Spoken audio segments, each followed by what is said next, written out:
오늘 우리는 갈라디아서 4장 1절부터 11절 말씀을 통해서 하나님을 믿음으로 세상의 평화를 도모하는 교회라는 제목으로 함께 말씀 듣도록 하겠습니다. 제가 목 감기가 아직 다 낫질 않아 가지고요. 이게 여기가 계속 간질간질한 기침이 계속 나오려고 하는 상태여서 이게 중간중간 제가 물을 좀 많이 마셔야 될 것 같습니다. 그래서 중간중간 끊어지더라도 좀 참조해 주시기를 부탁드리겠습니다. 오늘 우리는 갈라디아서 4장 본문을 이제 말씀을 함께 배우고 말씀에 함께 은혜 받고자 합니다. 우리가 지난주 말씀은요, 너무 어려운 본문 말씀이었지만 하나님이 당신이 하신 약속에 신실하게 지키신 것, 그것을 우리는 신뢰함으로 살아가는 자들, 그리고 신뢰에서 충성에 이르기까지 아브라함의 스토리를 배워서 우리의 그리스도인들의 믿음은 신뢰에서 그치는 것이 아니라 하나님을, 신실한 하나님을 신뢰하고 그 신뢰에서 충성에 이르기까지 우리의 성도가 성화되어지는 것, 또 거룩해지는 것, 우리 말씀으로 함께 배웠습니다. 우리가 이 말씀을 통해서 우리가 믿는 것은 하나님을 신뢰하는 것, 다시 말해 하나님의 신실하심, 하나님 자신이 한 약속에 신실하신 하나님을 신뢰하는 것. 그러니까 우리가 하나님을 믿습니다가 아니라 성경은요, 어떤 하나님인지를 우리에게 알려주시고 그 분명한 하나님의 속성을 신뢰하는 것이거든요. 그렇기 때문에 성경에서는 많은 사건과 스토리, 특히 이스라엘이라는 선택된 민족에게 역사하셨던 하나님을 배우고 그 하나님이 우리의 인생과 역사 속에서 어떻게 일하셨는지 그 섭리를 배우고 우리는 어떤 하나님인지를 믿는 것입니다. 단순히 저는 신의 존재를 믿어요가 아니라 성경은 구체적인 어떤 하나님을 믿는지를 우리에게 알려주고 계시다. 그렇기 때문에 성경에서도 하나님은 땡땡입니다 라고 알려주시는 것이 아니고요, 아브라함의 인생의 스토리를 통해서 하나님을 알려주시죠. 그 말은 뭐겠습니까? 성경은 교육이 목표되어져 있어요. 목적되어져 있어요. 아브라함의 스토리를 읽는 사람들은 어떻습니까? 하나님을 잘 알지 못했었던 갈대아 우르에 살았던 그 아브라함이 자신의 아내를 속이고 이집트에서는 이집트의 신을 섬겨야 되는 줄 알았던 그 아브라함이 하나님이 이집트에서도 역사하시는 그 하나님을 만나고 내가 믿는 하나님은 가나안에 뿐만 아니라 이집트에도 역사하신 하나님, 온 우주의 하나님임을 배우는 것이죠. 그리고 자신의 아들 독자 이삭을 바치라고 했지만 정작 그 이삭을 하나님은 어떻게 하셨죠? 건져내시고 준비해 주심을 통해서 우리의 역사 안에서, 우리의 삶 안에서 늘 준비해 주시는 하나님이라는 사실을 또 믿게 되죠. 그것을 관통하는 것이 뭡니까? 하나님은 신뢰할 만한 분이었다라는 사실을 성경은 우리에게 가르쳐 주고 계십니다. 오늘 본문에서는요, 갈라디아 성도들에게 하나님께서 어떻게 아브라함의 자손을 만들어 가셨는지의 스토리를 다시 한번 언급함을 통해서 우리가 하나님의 백성으로 어떻게 선택되어지고 부름을 받았는지를 다시 한번 설명하고 있습니다. 갈라디아서 1장 말씀을 보면요, 이렇게 말씀하십니다. 그리스도께서 하나님 곧 우리 아버지의 뜻을 따라, 이거를 우리가 주목하라고 했습니다. 하나님 아버지의 뜻을 따라 된 일이다. 이 뜻을 따라 된 일이 뭐죠? 하나님 자신이 한 약속을 지켰다라는 사실을 말하는 거죠. 그 뜻을 따라 이 악한 세대에서 우리 너무 많이 배웠어요. 죄의 세력에게 늘 어떻게 돼요? 종노릇했던 우리를 건져내셨다라는 사건이요. 누굴 통해서요? 예수 그리스도를 통해서 그 일을 해내셨다는 겁니다. 죄의 세력에 사로잡혔던 우리를 건져내셔서 하나님의 백성으로 우리를 불러내 주셨던 사건이죠. 근데 이 일을 예수 그리스도께서 하셨던 이 일을 일으킨 모든 근원에는 하나님 당신의 뜻에 따라서 하나님 당신이 한 약속을 지키시기 위해서 이 모든 일을 하셨다는 게 성경의 가장 중요한 핵심적인 내용이다라는 사실을 우리는 알 수 있습니다. 이 사건을 구약의 스토리와 우리는 비교하며 읽었죠. 이스라엘도 마찬가지였어요. 이스라엘도 파라오의 세력에 종노릇했던 이스라엘을 하나님은 유월절 사건이라는 결정적 타격을 입히시는 사건을 일으키심으로 이스라엘을 애굽에서 구원하셨죠. 또는 속량하셨죠. 그리고 그들을 광야에서 훈련시키시고 하나님의 백성으로 계약 맺고 가나안 땅에서 하나님의 백성으로 불렀단 말이에요. 그렇죠? 그리고 그들 안에 하나님이 거하심으로 하나님의 백성의 삶을 살아냈습니다. 우리도 마찬가지로 파라오의 종노릇했던 이스라엘 백성들과 마찬가지로 우리도 죄의 세력에게 종노릇했던 우리를 유월절 예수 그리스도의 결정적인 사건을 통해서 우리를 출애굽, 죄의 세력으로부터 우리를 속량하시고 우리를 광야에서 우리를 훈련시키시고, 그게 뭐예요? 교회에서 우리를 훈련시키시고 하나님 백성답게 만드시고, 그거를 출애굽기의 내용에서 이렇게 말씀하시죠. 너희는 과거 애굽의 풍습을 따라 살았던 것을 벗어버리고 이제 너희가 갈 가나안의 풍속도 따르지 말고 너희는 하나님의 법과 하나님의 뜻을 따라 살아가라. 이제 우리는 죄의 세력으로부터 건진 바 되어서 결정적인 유월절 예수 그리스도의 죽음이라는 사건을 통해서 속량된 우리는 마치 이스라엘 백성들이, 하나님의 백성들이 광야 땅에서 만나와 메추라기를 주심으로 먹이시고 입히심을 통해 그들을 훈련시켰던 것처럼 이제 우리는 무엇을 먹을까, 무엇을 입을까, 무엇을 마실까가 인생의 목적이고 목표가 아니라 하나님의 말씀으로 사는 사람들이 되었단 말이에요. 하나님의 말씀으로 사는 것이 진정한 삶이고 인생의 목적임을 바르게 찾아낸 사람들입니다. 그래서 갈라디아서는 이제 우리 또한 죄의 세력으로부터 하나님께서 예수 그리스도를 통해 우리를 건져내신 바 되었다는 겁니다. 근데 유대인들은 자꾸만 예수 그리스도의 결정적인 사건으로 우리를 구원하신 하나님의 뜻과 약속을 지키신 이 사건을 자꾸만 격화시키고 있었어요. 이것은 우리가 한 것은 아무것도 없었고 자격 없었던 우리를 구원하신 하나님의 오로지 뜻이었습니다. 근데 유대인들은 자꾸만 말하는 거예요.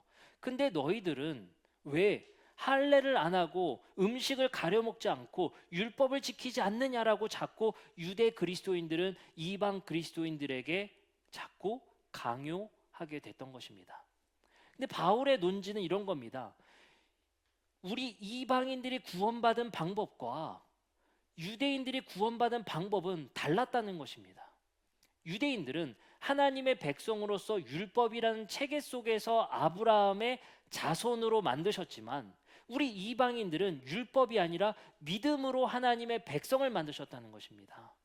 율법으로 하나님의 백성으로 만들었던 옛 하나님의 백성들, 그리고 이제는 새로운 방법인 예수 그리스도의 결정적인 죽음을 통해 하나님의 백성으로 만들었던 믿음으로 말미암은 하나님의 백성들, 두 백성은 다른 방식으로 하나님의 백성이 되었는데 왜 믿음으로 백성된 사람들한테 율법을 강요하냐라는 것입니다.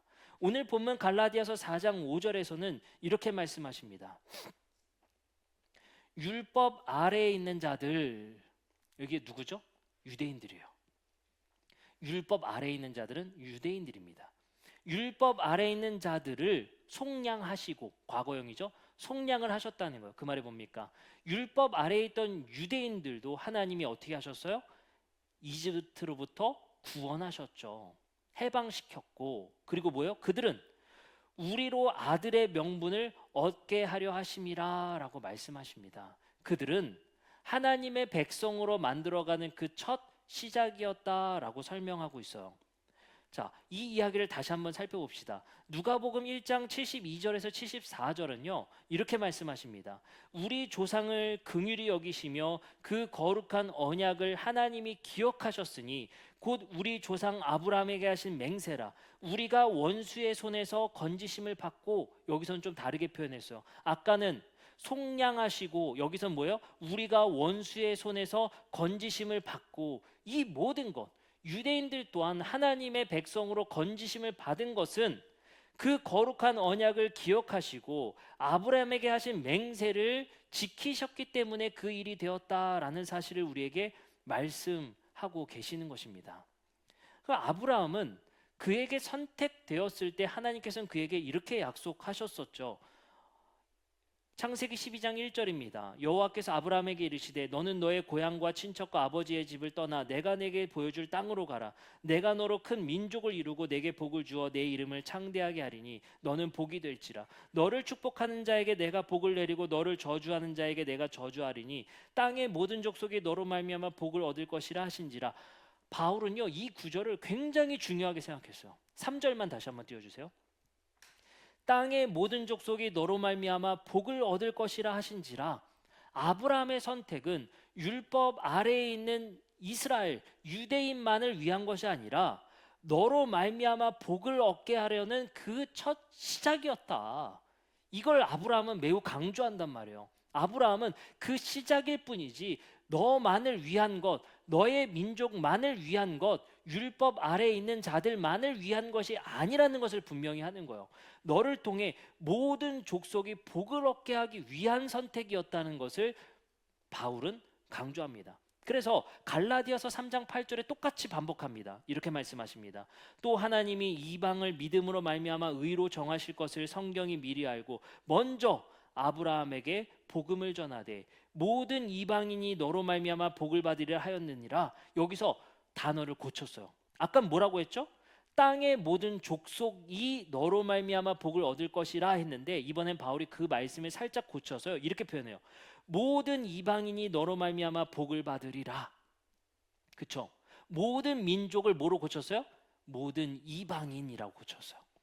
그러니까 바울은요, 유대인들에게 이렇게 말하는 거예요.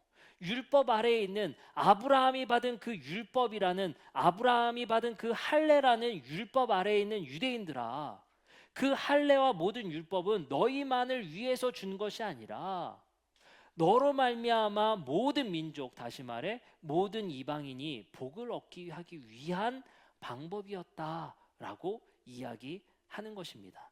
3장 7절에서는 이렇게 말합니다. 그런즉 믿음으로 말미암는 자들은 아브라함의 자손인 줄 알지어다라고 얘기하는 거예요. 근데 아까는 뭐라고 했어요? 율법 아래에 있는 자들도 아브라함의 자손이었어요. 근데 그들은 하나님이 과거의 이스라엘에게는 율법이라는 것으로 그들을 아브라함의 자손임을 인정하셨지만 지금은 믿음이라는 것으로 말미암아 아브라함의 자손으로 인정해 주신다는 거. 방법이 바뀌었다는 겁니다. 그걸 왜 인정하지 않냐라는 거예요. 율법 아래에 아브라함의 자손으로 인정받는 자들과 믿음으로 말미암아 아브라함의 자손으로 인정받는 자들의 체계가 다르다는 것입니다. 근데 왜 새 창조되었고 새로운 방식을 하나님이 약속을 지키셨는데 왜 과거의 율법으로 이들을 여전히 종노릇하게 하려 하느냐라고 바울은 이야기하는 겁니다. 그래서 갈라디아서 3장 14절에 분명히 이렇게 말합니다. 그런즉 이는 그리스도 예수 안에서 아브라함의 복이 이방인에게 미치게 되었다. 아까 뭐라고 했죠? 모든 족속이 너로 말미암아 복을 얻게 될 거라는 약속을 아브라함에게 하셨죠. 그 약속이 어떻게 받았대요? 3장 14절에 그리스도 예수 안에서 그 아브라함의 복이 이방인에게 미치게 되었다. 결국에는 유대인들은요, 아브라함의 복이 율법으로 말미암아 자기들이 그 복을 받았다라고 생각했던 민족이었고요. 이제는 그 방법이 달라져서 아브라함의 복이 모든 족속에게, 이방인에게 받을 수 있었던 것은 어떤 것 때문이요? 예수 안에서 그 모든 것이 이루어졌다라고 하는 것입니다. 그래서 우리는 믿음으로 말미암음과 그리스도 예수 안에서는 같은 표현, 같은 뜻이라는 것을 알 수 있죠. 예수 그리스도의 순종, 예수 그리스도 안에서 아브라함에게 주신 그 복을 우리도 받게 되었다는 것입니다. 자, 이거를 제가 이렇게 말씀드렸지만 여러분들 표정을 보니까 어리둥절해하는 표정이 분명하게 보이고 있습니다. 제가 간략하게 설명을 해드릴게요. 이 구약의 체계, 시스템을 아셔야 돼요. 아브라함이란 한 사람을 선택하셨잖아요. 그렇죠? 그리고 하나님이 이 사람에게 뭐라고 했냐면요, 너 할례해. 그래서 아브라함에게 첫 번째 할례 명령이 떨어졌어요. 그 할례는요, 하나님과 아브라함이라는 그 한 사람이 계약을 맺은 사건이에요. 할례라는 것이 뭐예요? 보증서 같은 겁니다. 보증서. 아시겠죠? 그 보증서 같은 할례를 통해서 하나님과 아브라함이 계약, 약속을 맺었단 말이에요. 그러면 이 구약의 책에는 어떻게 되냐면요, 아브라함이 이삭을 낳고 이삭이 야곱을 낳고 야곱이 12형제를 낳고 12형제가 이스라엘의 민족이 됐잖아요. 그렇죠? 이 사람들은요 무임승차예요. 아브라함의 자손이라는 이름만으로 하나님이 우리의 하나님이 되는 겁니다. 그리고요, 당연하게 아브라함에게 하신 약속이 그들에게 복이 되는 거예요. 뭐만으로요? 이스라엘 민족이라는 이름으로 태어난 것만으로, 아브라함의 자손이라는 것만으로 아브라함에게 약속한 복이 그들이 받게 되는 겁니다. 그래서 하나님은 계속해서 반복하세요. 뭐라고 하죠? 젖과 꿀이 흐르는 땅을 너에게 줄 것이다. 너희들을 큰 민족을 이룰 것이다. 너희들을 애굽에서 구원할 것이다. 그 모든 배경에게 뭐 있어요? 아브라함의 자손이기 때문이다. 내가 아브라함에게 약속했기 때문에 너희 민족은 그냥 무임승차야. 근데 너희들이 기억해야 될 게 있어. 아브라함이 하나님과 계약할 때 뭐를 보증서로 줬죠? 할례. 할례라는 것은 보증서 같은 거예요. 그래서 내가 할례를 해야 하나님의 백성 되었다라는 표지입니다. 그래서 나는 무임승차한 아브라함의 백성인데 우겨봤자 소용이 없어요. 너 할례 했어? 너 보증서 보여봐. 이런 느낌입니다. 그러면 그 보증서만 가지고 있으면 아브라함에게 하신 복이 그들에게 어떻게 돼요? 자연히 그들에게 주어지는 시스템과 체계를 가지고 있는 거예요. 그러면 생각해 봅시다. 우리 이방인 입장에서는 아브라함과 아무 상관없는 우리 입장에서는요, 어떻게 아브라함의 민족으로 편입될 수 있죠? 들어갈 수 있죠? 방법이 없었던 거예요. 하나님은 아브라함이라는 이 민족을 통해서 다른 민족들도 하나님의 백성 되길 바랬지만 이들은 그런 선교적 사명을 전혀 하지 않았어요. 우리만 하나님의 백성이야.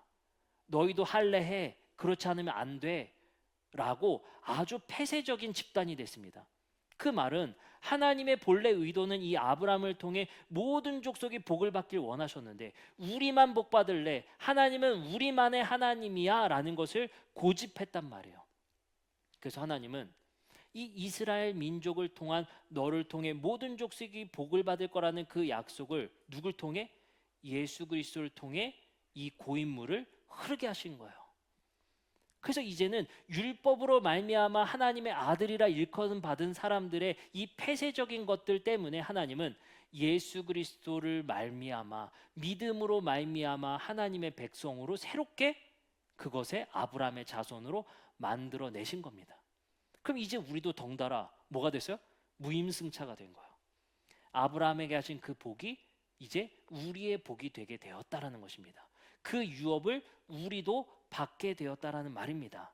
그래서 말씀을 조금 살펴보면요, 이렇게 말합니다. 누가복음 3장 8절에도 이 비슷한 세계관으로 읽어낼 수 있어요. 이렇게 말합니다. 그러므로 회개에 합당한 열매를 맺고 속으로 뭐래요? 아브라함이 우리의 조상이라 말하지 말라. 내가 너에게 이르노니 하나님이 능히 이 돌들로도 아브라함의 자손이 되게 하시리라.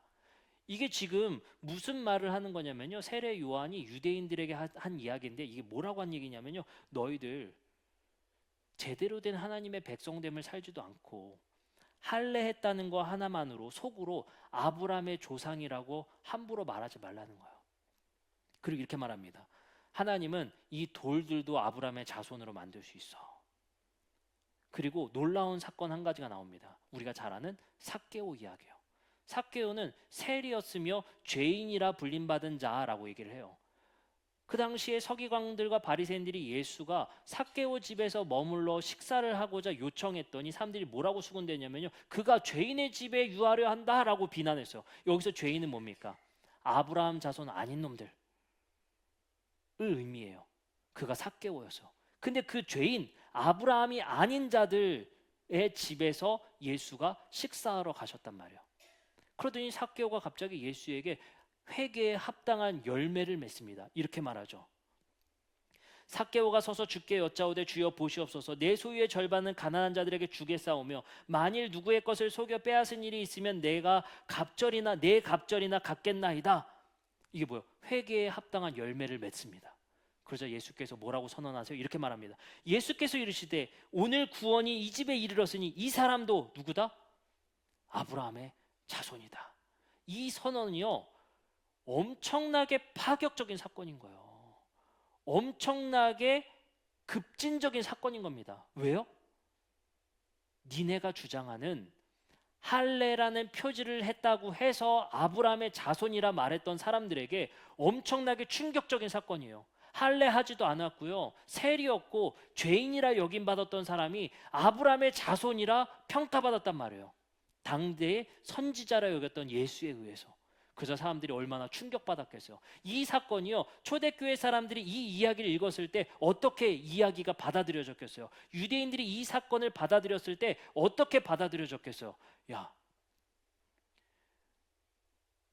우리가 할례한 것이 아브라함의 자손이라는 증거가 되지 않아. 예수님이 우리에게 뭐라고 가르치셨냐면, 삭개오 이야기를 통해 뭐라고 가르치셨냐면, 회개에 합당한 열매를 맺는 사람이 아브라함의 자손이야. 세례 요한도 마찬가지였죠. 아브라함의 자손이라 속으로 그렇게 말하지 말라는 거예요. 회개에 합당한 열매를 맺어야 아브라함의 자손인 것이지, 몸에 새긴 것이 아브라함의 자손이 아니라는 것을 세례 요한도 예수님도 말씀하셨다는 거예요. 여기서 충격적인 사건이 일어난 겁니다. 구원이라는 것, 아브라함의 자손이 돼서 그 복을 쟁취한다는 것, 그게 어디에 있다?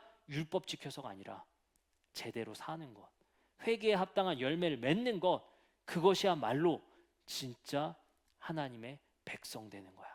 그게 진짜 아브라함의 자손이야. 여기서 그럼 뭐가 돼요? 율법 지키는 것으로 아브라함의 자손 되는 게 무효화되는 거예요. 이미 예수님이 이 가르침을 하셨고 바울은 이 가르침에 의거해서 이야기하는 겁니다. 율법으로 아브라함의 자손이라 인정받은 사람들도 있었어. 그러나 지금은 믿음으로 말미암아 아브라함의 자손이라 일컬음 받는 시대야. 그 시대가 하나님이 새로운 방식을 통해 새롭게 만드셨어라고 이야기하는 겁니다. 갈라디아서 3장 21절에서 22절에는 이렇게 말합니다. 그러면 율법이 하나님의 약속과 반대되는 것이냐? 결코 그럴 수 없다. 그렇다고 옛날에 율법으로 하신 방식이 틀렸냐? 아니야. 그때는 그 방식이야 라고 말을 하는 거예요. 그리고 말합니다. 만일 능히 살게 하는 율법을 주셨다면 의가 반드시 율법으로 말미암았으리라. 그러나 성경이 이 모든 것을 죄 아래 가두었으니 그것은 실패했다는 거예요. 율법으로 아브라함의 자손 되는 거 실패했고 예수 그리스도를 믿음으로 말미암는 약속을 믿는 자들에게 주는 새로운 방식이 이 땅에 도래했다는 것입니다. 그러니 새로운 방식으로 아브라함의 자손이 된 사람들에게 옛 것을 강요하지 말라는 거예요. 이는 믿음으로 말미암아 새롭게 된 사람들이니까 라고 이야기하는 겁니다. 그것을 3장 23절에서 25절에는 더 분명히 이렇게 말합니다. 믿음이 오기 전에는 우리는 율법 아래에 매인 바 되고 계시될 믿음의 때까지 갇혔느니라. 이같이 율법이 우리를 그리스도께로 인도하는 초등교사가 되어 우리로 하여금 믿음으로 말미암아 의롭다함을 얻게 하려 함이라. 믿음이 온 후로는 우리가 초등교사 아래에 있지 아니하도다. 믿음이 온 후로는, 그러니까 과거의 방식과 새 방식을 분명히 나누어서 바울은 이야기하고 있다라는 사실입니다.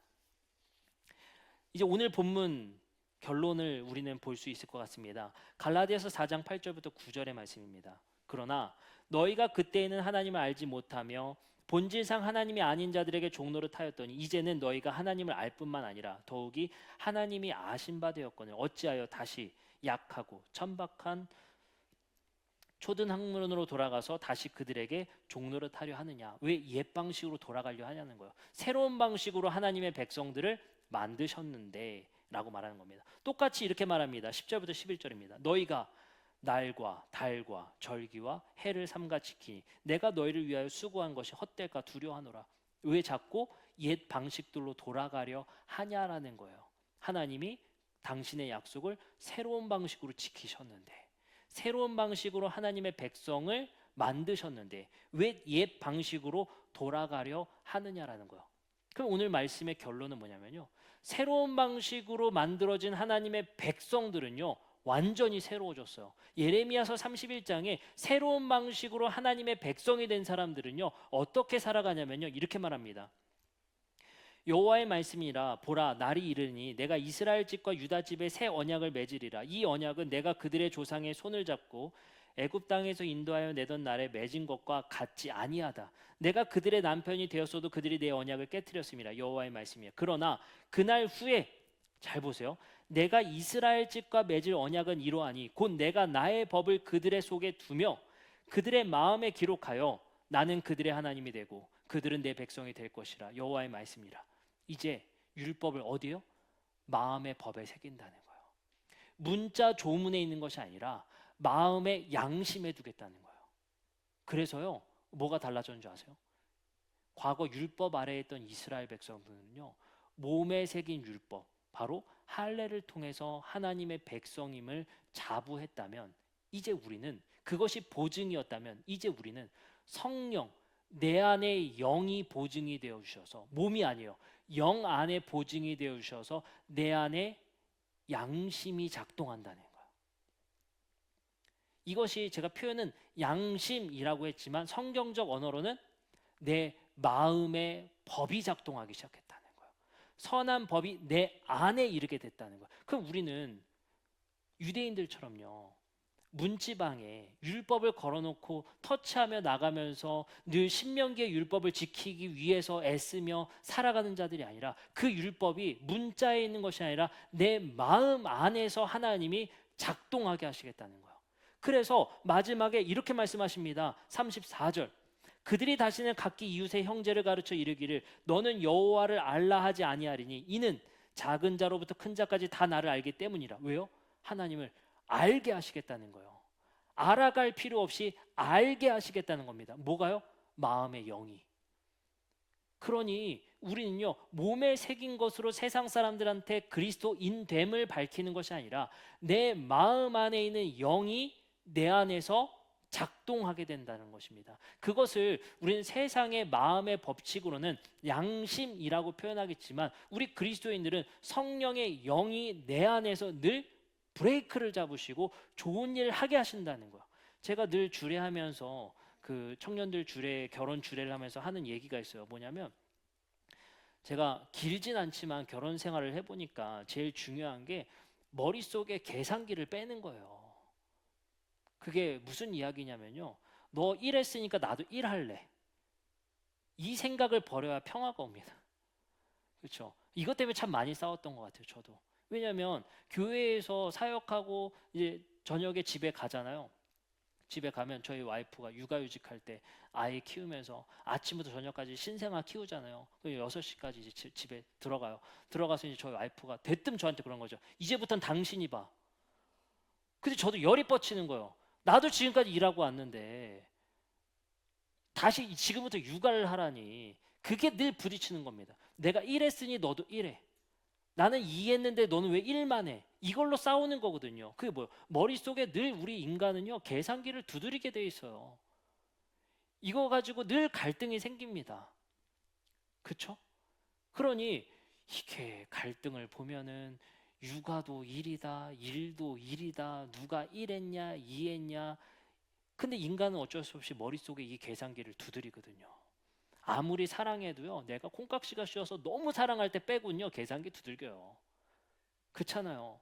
계산기 두들겨서 내가 한 만큼 해라, 늘 이것 때문에 부딪히게 돼 있단 말이에요. 근데 마음의 법이라는 것은 뭐냐면요, 마음에 하나님께서 주신 법이 작동한다는 건 뭐냐면요, 이렇게 말하는 거예요. 너희가 섬김받으려 하려면 먼저 섬겨라. 그 말들이 뭐냐면, 계산 따지지 마.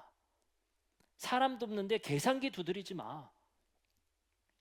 내 이웃을 사랑하고 내 아내를 사랑하고 내 남편을 사랑할 때 계산기 두들기고 사랑하지 마. 그건요, 우리 인간이라는 본성적, 보편적 그 마음의 법을 넘어서는 것, 그 양심을 넘어서는 게 하나님 믿는 자들의 모습인 것 같아요. 세상에서 당연히 여긴다 생각하는 것, 세상에서 우리에게 말하는 어쩔 수 없다라고 말하는 것을 넘어서고자 몸부림치고 애쓰는 것. 네가 이랬으니 나는 이해할게.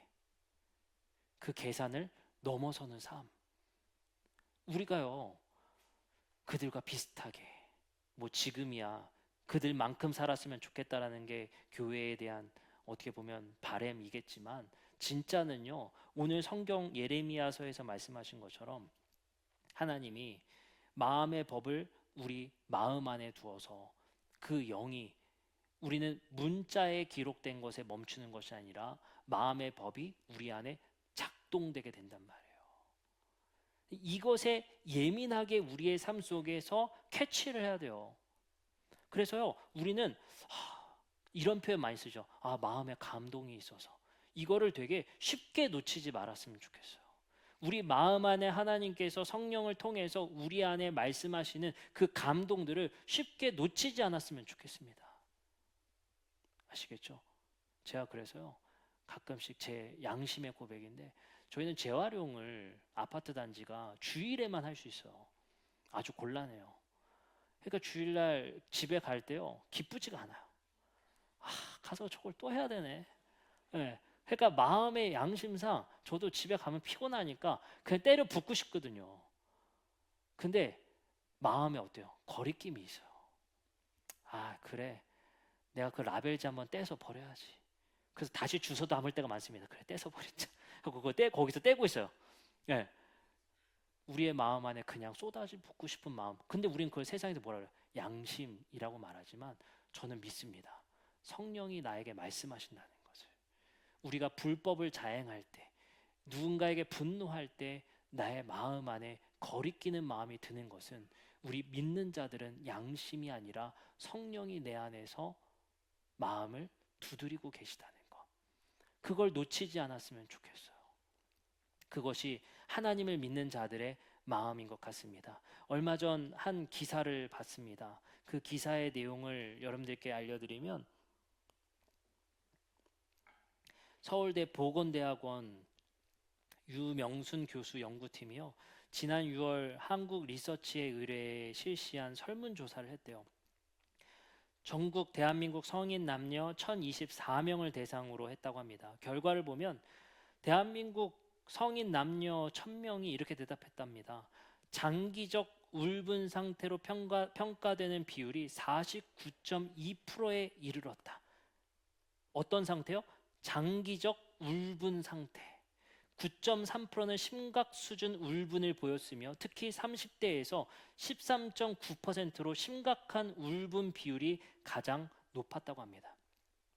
자신을 하층으로 인식하는 이들의 장기적 울분 상태는 60%에 이르렀고, 울분은 질병, 사망, 이별과 같은 슬픈 경험보다 공공기관이나 직장, 학교 등에서 부당한 취급, 모욕 혹은 배신의 경험에 크게 좌우됐다고 합니다. 최근 1년간 이런 부정적 생애 사건을 하나라도 경험한 경우는 77.5%를 차지했고, 나는 기본적으로 세상은 공정하다고 생각하는 진술은 무려 71.9%가 비동의했다고 합니다. 사실 현실을 돌아보면 놀라운 수치가 아닐 수도 있습니다. 부동산, 교육, 일자리 문제 등에서 계층 간 격차는 골물대로 골문 세상, 정치권과 정부는 전혀 신뢰를 받지 못하고 있는 시대, 국민들은 직접 겪지 않은 사회 정치 사안에서 높은 울분 4점 중에 3.53점을 느낀다고 답했다고 합니다. 정치 정당의 부도덕과 부패, 정부의 비리나 잘못, 은폐, 언론의 침묵, 왜곡, 편파 보도, 안전관리 부실로 초래한 참사, 납세 의무 위반 등의 수위를 차지했다고 합니다. 이런 일들이 우리나라 국민은 47.3%에서 58.2%에 이르는 장기적 울분 상태에 빠져 있다라고 합니다. 분노하고 있다는 거죠. 울분 상태에 있다고 하는 것입니다. 이런 시대적 삶을 살아가는 이 시대의 삶의 세계관을 우리는 주목해 봐야 할 것 같습니다. 지난주 소개했던 것들 어떻습니까? 엘리베이터 폭행 사건, 신도림 칼부림 사건, 나보다 잘 사는 거에 분노할 수밖에 없었다. 누가 이런 세계관을 말하고 있으며 누가 우리에게 이런 것들을 가르치고 있습니까? 그런 거에 우리는 분노하며 박탈감 속에서 살아갈 수밖에 없는 이 시대상을 우리는 어떻게 바라봐야 합니까? 말씀은 우리에게 분명히 말씀하십니다. 이러한 세계관으로부터 우리를 속량하셨다. 이런 죄의 세계관으로부터 우리를 건져내셨다. 파라오의 질서로부터 우리를 건져내셨다. 그리고 이제 새로운 마음의 질서를 두셨고 그 마음 안에서 우리는 평안할 수 있다라고 우리에게 말씀하십니다. 고린도 후서 13장 11절을 주목해 봅시다. 바울의 마지막 인사를 이렇게 합니다. 이 말씀 우리 다 같이 읽어볼까요? 이 말씀으로 오늘 말씀을 마치고 싶습니다. 같이 읽겠습니다. 시작. 마지막으로 말하노니 형제들아 기뻐하라. 온전하게 되며 위로를 받으며 마음을 같이하며 평안할지어다. 또 사랑과 평강의 하나님이 너희와 함께 계시리라. 거룩하게 입맞춤으로 서로 문안하라. 입맞춤까지는 어렵겠지만 서로 안아주고 악수하고 서로 거룩하게 문안하라. 여러분들 서로 안부를 물으세요. 그리고 오늘 말씀 고린도 후서 13장 11절에 바울이 고린도 교회에게 한 당부를 잊지 맙시다. 기뻐하라. 온전하게 되며 위로를 받으라. 마음을 같이하며 평안해라. 또 사랑과 평강의 하나님이 너희와 함께 계시다. 이것으로 지금의 시대를 살아갔으면 좋겠습니다. 하나님은 아브라함의 자손되는 사람들에게 너희를 통해 모든 족속이 복을 받게 하겠다라고 약속하셨습니다. 율법을 통해 아브라함의 자손들, 율법의 자손들은 그 약속을 받았고 이제 예수 그리스도로 말미암은 아브라함의 자손들도 그 복을 받게 될 것입니다. 그 복을 불러드리겠습니다. 심령이 가난한 자는 복이 있나니 천국이 그들의 것이다. 이 세상에서 천국을 살아가시기 바랍니다. 애통하는 자는 복이 있나니 그들이 위로를 받을 것이다. 하나님께 위로받는 복을 받으시기 바랍니다. 온유한 자는 복이 있나니 그들이 땅을 기업으로 받을 것이라.